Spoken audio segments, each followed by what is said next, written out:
yeah, so a few questions from me, please, William, and opportunity for you to ask a question at the end, if that's okay. So thanks very much for joining us. You're here for the, let me see, the role of...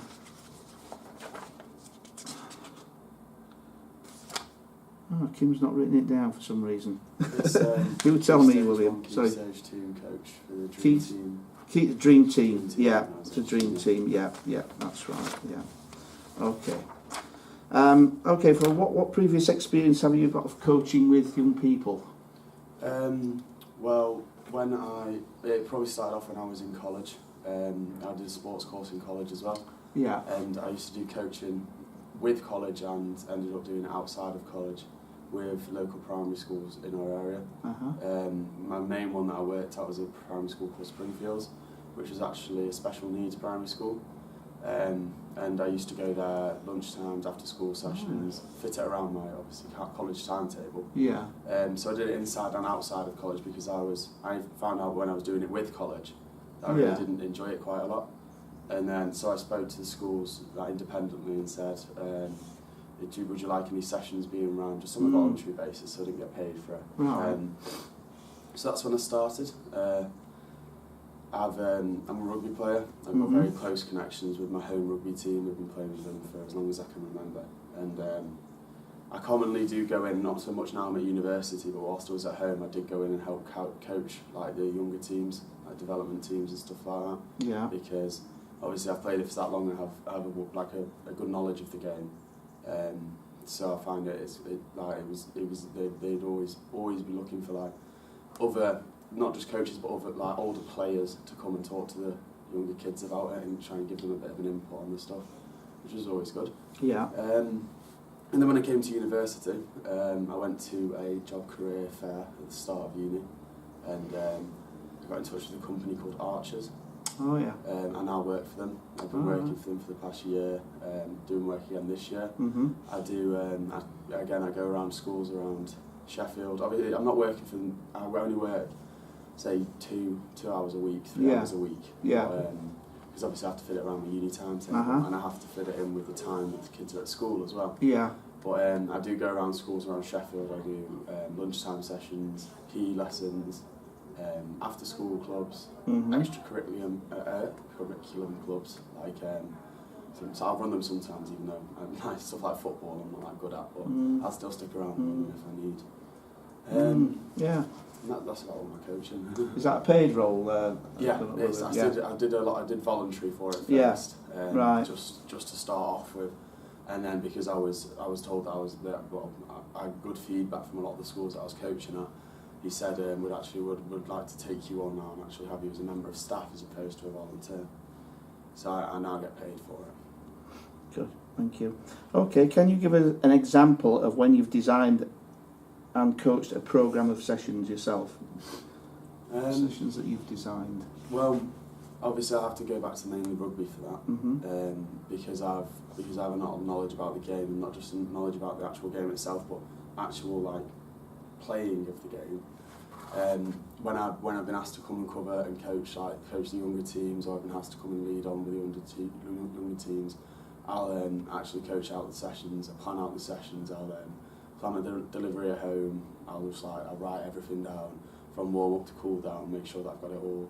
I can take it with me, and usually especially with some things like rugby, you kind of follow the same pattern with your training. So a lot of the time I can memorise it, but obviously I'll take the paper with me just in case. But the main one probably would be with Archers, is that when I go to coach the different schools, I have to plan the sessions and stuff that I'm coaching myself. Obviously the PE lessons I get given the brief of what I'm supposed to do with them. But the extracurriculum, like the football clubs and the rugby clubs, lunchtime sessions, they're all my doing. So I have to I have to plan them out. Obviously, because I work with the same schools on a week-to-week basis as well, it makes it easy for me because I can find out off them what they want. So the week before I'd be like, what do you fancy next week? Because like with lunchtime, I try and do a different sport every lunchtime for a lunchtime session. So maybe I'll set up basketball one time, and maybe I'll do a bit of football the next lunch, and then maybe it'll be a bit of like a bit of hockey or something. Yeah.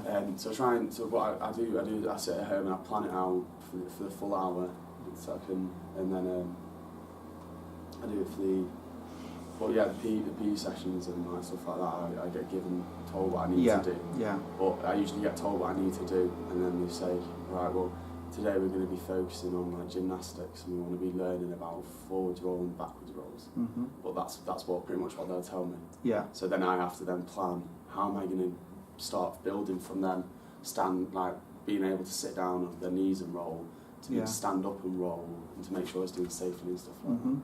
Good, thank you. Okay, what characteristics do you have that make you suitable for this position? Well, I like to think of myself as a very approachable person.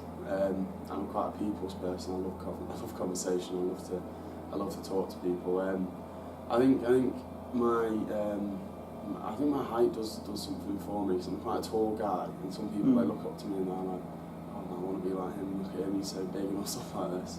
Especially the rugby players. That's what they do to me. But yeah, I'm just.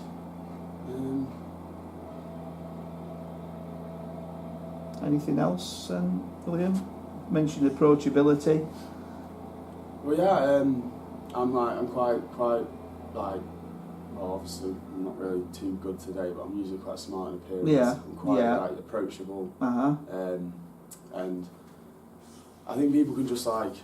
I don't know. I think I've just got a way of talking with especially with kids. Just like they just feel like they can feel comfortable around me.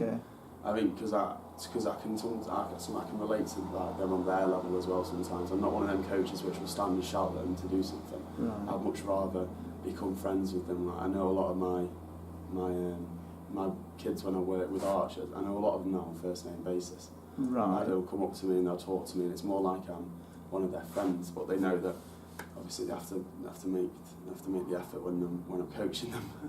But when I'm not coaching them, when I first arrive, I'll be friends with them. Okay, thank you. So what do you feel you can offer for our organisation? Well, I'm very enthusiastic to be doing it. Yeah. And if I was presented with the opportunity, I would be sure to make myself I'll be sure to do as good a job as I can do. Yeah.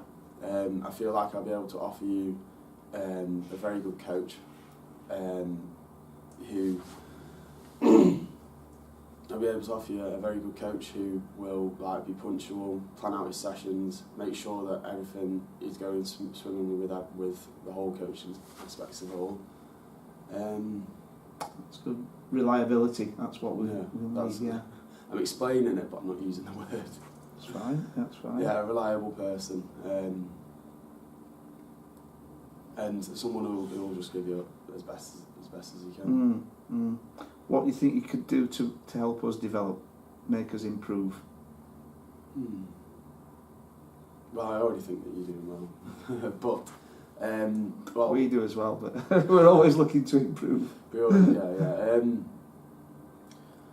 Well, I'd bring, because obviously each and every person is individual. Each and every coach is individual. Everyone has different methods of coaching. Everyone has different styles of coaching. I feel like if I was to come and join your company, that I could learn new styles of coaching and new ways of coaching, and I could show off my ways of coaching, which could make you could see how I would coach, because I'm not from a kind of big business area, so my coaching might be different, whereas in a big company like yourselves, you might have a different kind of coaching approach. Yeah, and we'll be looking for somebody who can help bring new solutions and new ideas. Yeah, that's great.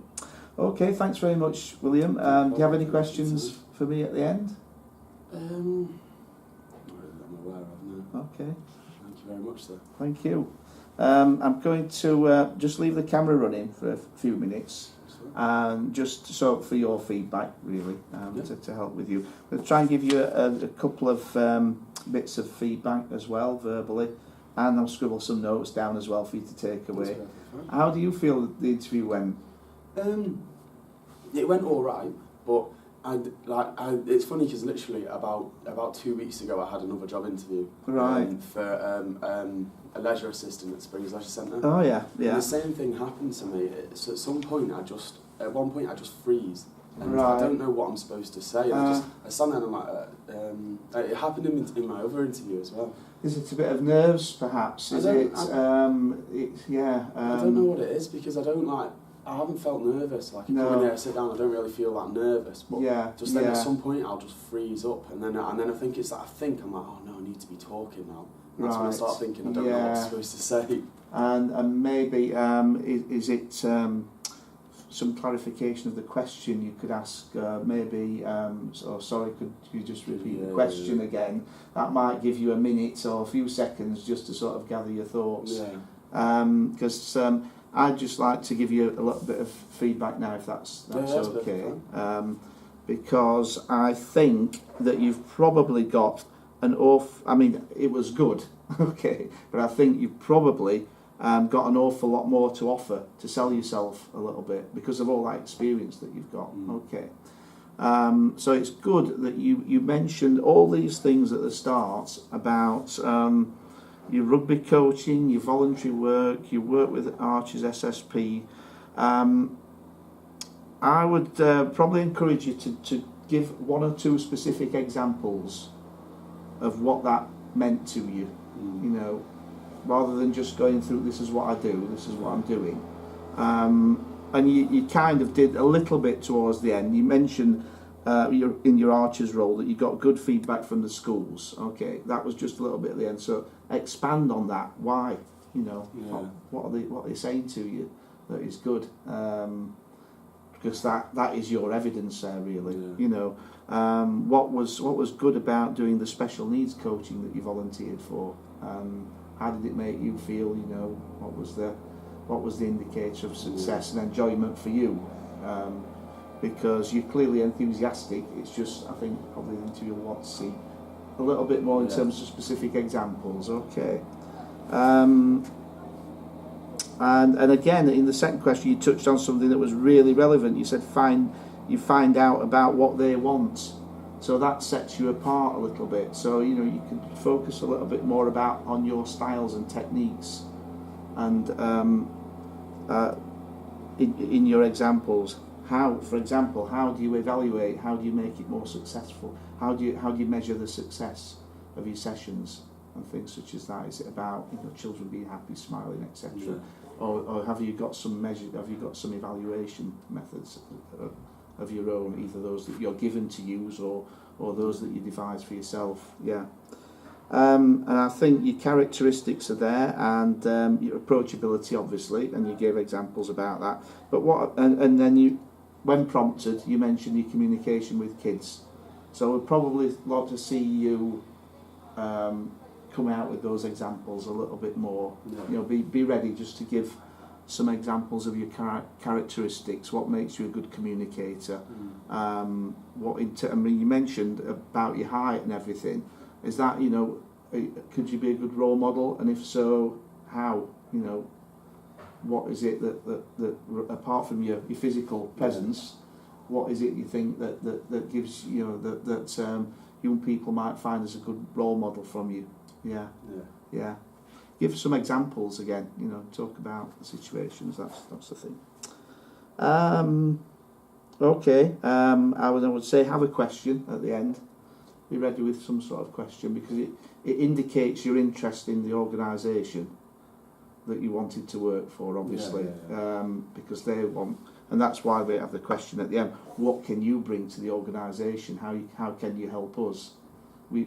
Anyone will want to recruit somebody who's going to be forward thinking and can bring an extra. And you went on to that eventually, talked about bringing your own different styles and learning from others, etc. But it's good to have a question for us. Yeah. Okay. So I'm going to scribble that down quickly.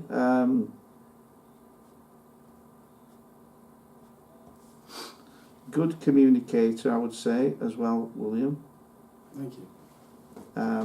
Good, demonstrate good confidence, the way that you use your voice, etc. So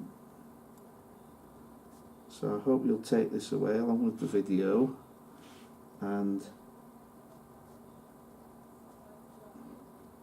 Yeah, it's and annoying. It's one of maybe, them you where- know, next time you're interviewed, Yeah. that won't happen.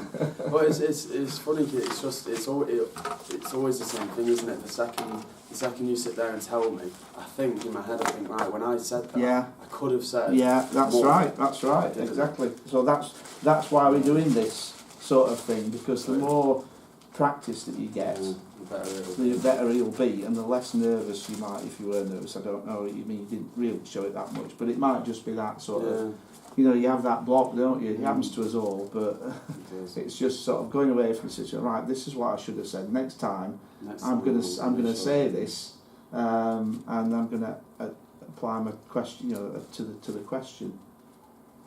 So I hope that's helpful. Kim has done some feedback for you on your your letter and your CV and everything. That's all written down there for you. Brilliant! That's fine. As well as those notes, and of course we'll let you have the video.